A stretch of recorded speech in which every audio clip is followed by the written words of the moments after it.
Hey everyone, I'm back with part 2 of my earthquake preparedness safety video tips. That was a mouthful. Say that 10 times fast, I dare you. Okay, well anyway, moving right along. Part 1 was a brief history of the southern San Andreas Fault, actually the whole fault line. I didn't intend to give you that history, but hopefully it's informative to you.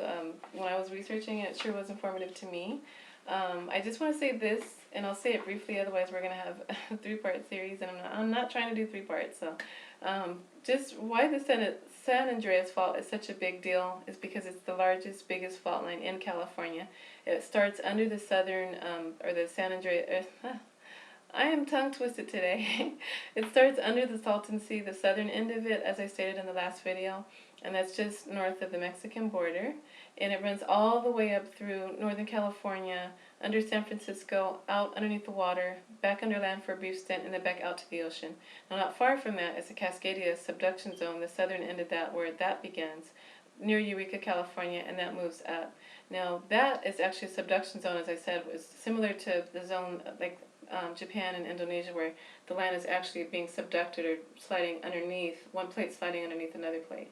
Now, San Andreas is actually a strike-slip fault, another tongue twister, and it moves like this as opposed to the blind thrust, which moves up or down, thrust fault. I'm sorry, but maybe it's good that I'm laughing because it's taking away the nerve factor. Hopefully it's helping you too. So anyhow, Los Angeles sits on the blind thrust fault, which actually there's a certain point on the 10 freeway, if you're going through like the West Covina area, if you know that area, you can actually go over the hill, and as you're going down the hill, you can see LA sitting on this big hill. It is the neatest thing to look at. I'm serious. It's sitting right up there in the sky, and it's like, wow, when you're down there, you don't realize that you're on this big hill. It's already hilly when you're driving through the city there, but to see it sitting on a hill, you can actually see, like, there's the fault. And that kind of fault is a blind thrust fault, which they just discovered under downtown LA, I think in 1999. There was a big article about it, and there's been more information since.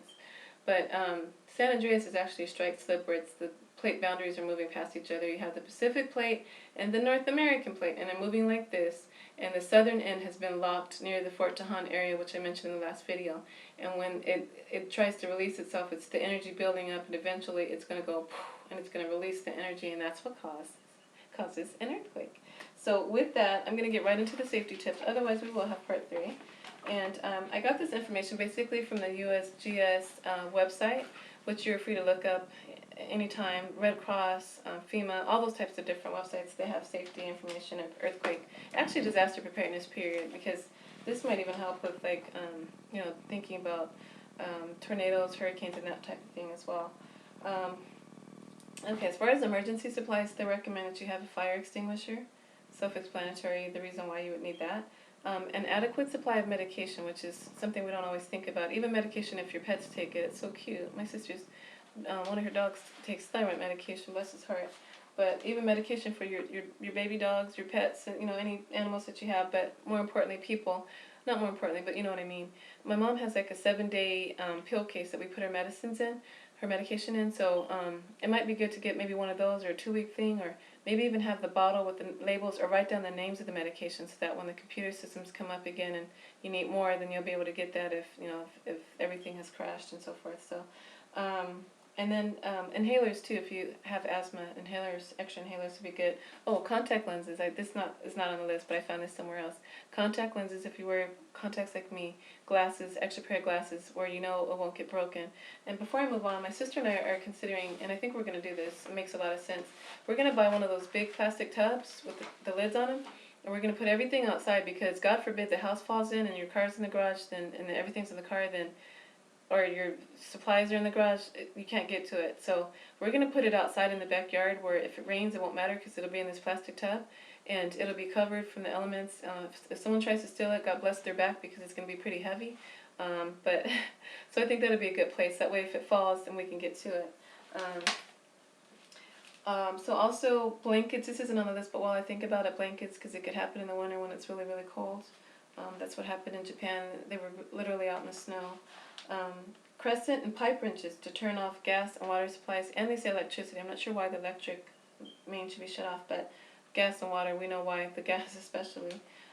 And ladies, if it's too tight, maybe we can get someone to help us, assist us, but you should know where those are and how to turn those off. A first aid kit and handbook, and also to take a first aid class and CPR class wouldn't hurt. It's been several years since I've done that. I really need to refresh myself on that. My sister just recently did that. Flashlights with extra bulbs and batteries. My kids seem to think that they're toys. They're always bright and colorful, so the pieces are all over the place. And so I'm going to buy some, and I'm going to put them in that big tub I was telling you about. I think it'd be good to do that. Portable radio with extra batteries, or crank operated radio. My sister just won a safety award, yay, in December, but when she saw the prize, yay, turned into, why am I getting this? Because it was like, is this an omen or something? She got a crank operated radio, so it's good to have. We don't have to go and buy one, but it was kind of like, ugh, why is she getting this now? So, okay, water for each family member for 2 weeks, 1 gallon per day per person.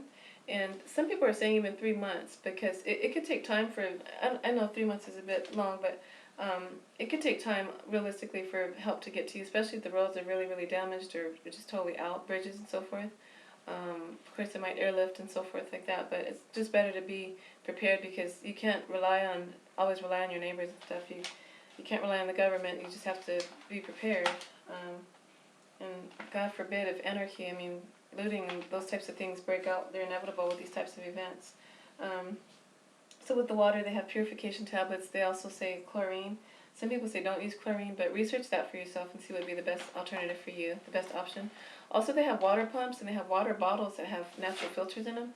They have these, not water pumps, but these water filters where you can actually collect like rainwater or get any type of water and pump out. You can filter out the toxins and the bad things, and that way you'll have, decent drinking water.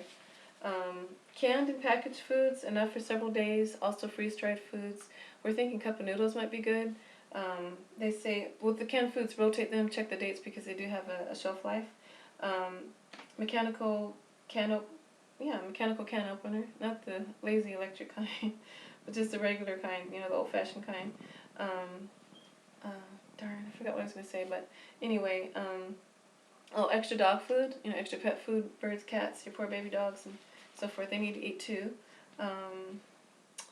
Let's see, a camp stove or barbecue grill to cook outdoors, but be careful because there could be the risk of the gas leaks, and you don't want to blow up the place and end up with a nightmare.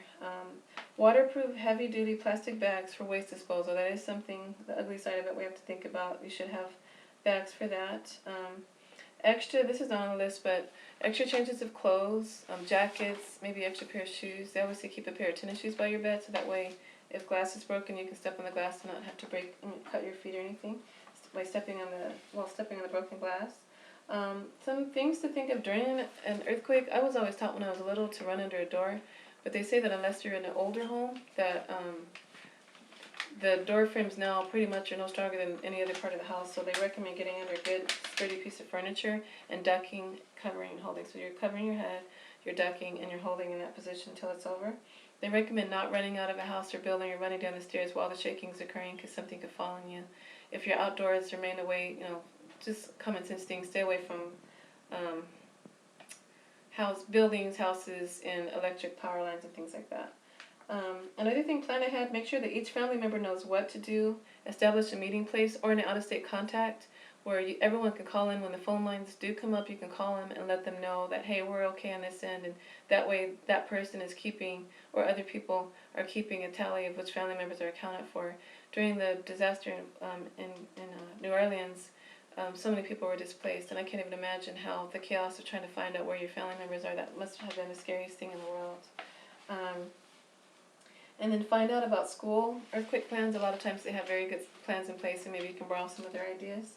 Know where and how to turn off the gas. I already said that one. And then there was another one. I forgot what I was going to say, but if I remember, I'll put it in the info box down below. But these are just a few things. Of course, anarchy is one of the things that does break out.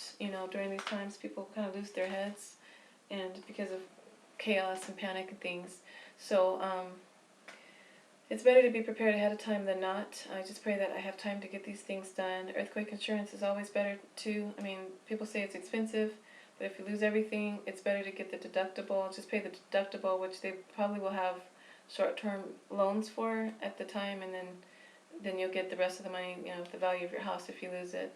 I'm talking kind of fast because I'm trying to get through this in like less than 2 minutes. I don't think it's going to happen because I'm right about there now. But yeah, so those are just some tips. The biggest tip I can give you, preparedness tip, is to be prepared spiritually. And you might hate me for this. You might bash me and throw stones at me for this. But you know what? I have to say it because I'm going to give account to my Maker one day. And He's going to ask me, who did I tell about Him? And who did I lead to Christ, or did I even try? So I just want to say to you to be prepared spiritually. If you walked away from the Lord, come back. It's never too late to come back until you take your last breath. Come back to Him, and then if you don't know Him, get to know Him. You're missing out on the greatest relationship you could ever know. He's just wonderful like that. And if you already know Him, stay strong in the Lord. Be strong in the Lord and in the power of His might. Don't be afraid. Let not your heart be troubled. Trust in God, believe in Him. He's gone to prepare a place for us, that where He is, we may be with Him also.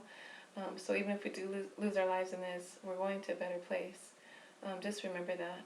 And if not, weeping may endure for a night, joy cometh in the morning. The shaking will endure momentarily, but eventually it will stop. And people have survived really huge disasters, and we can too. So God bless you, brothers and sisters, and share. Feel free to share, add other safety tips and things I could say, and let's just be ready. Hopefully I can leave before then. If not, I'll be where the Lord wants me to be at the time that He wants me to be there, and you will too.